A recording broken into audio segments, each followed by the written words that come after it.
So we know that math and reading and writing and science, those are such important subjects. But for some kids, that is not what draws them to school. What they love is art and PE and music.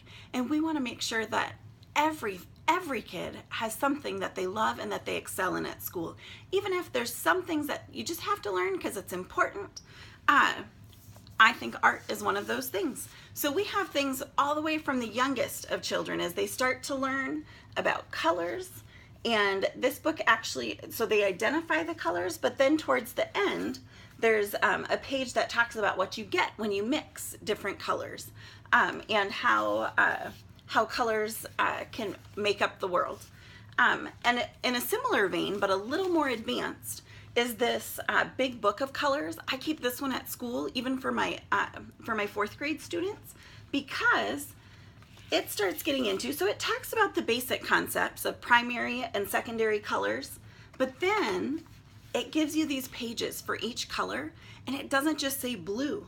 So it does say blue up there, but then it gives us denim, turquoise, cerulean, duck egg blue, azure, ultramarine, all those different choices and hues and the different palette. I don't know, now I'm totally blanking on the word, of course, but for all of these different shades of color. So this one is just beautiful. I love this book. And then at the back, again, it talks about black, gray, and white, and mixing colors. And then there's this page that has this little clear overlay that then, you know, there's nothing there on the tree, and then you put this over and it shows the different colors. So that's fun. And it talks about moods and meaning and the way that different colors can represent different feelings and emotions when we write about them. So this one is a great book for even for adults to see the names of different shades of color.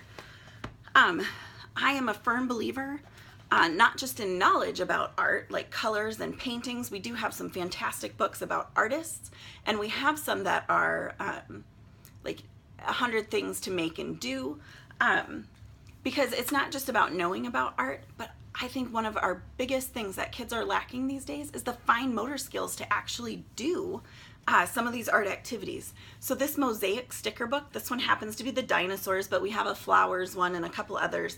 It has quite small stickers, little squares for filling in these grids to create different dinosaurs. It tells you what to use from the sticker pages to create those.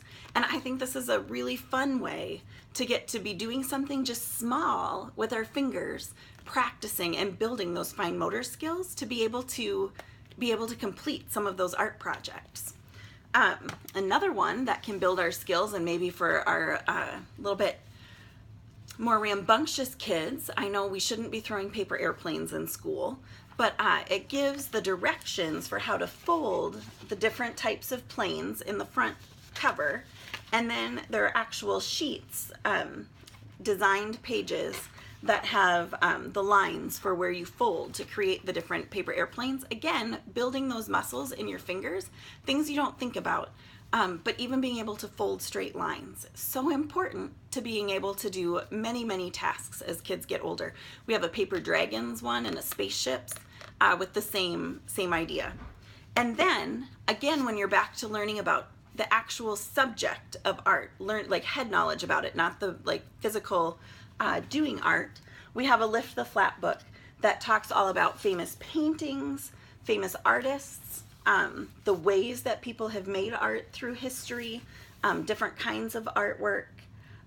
It's a beautiful, beautiful book that gives some really important art history knowledge. This is not all of what we have available for art. I hope that you will take the chance to look through our website.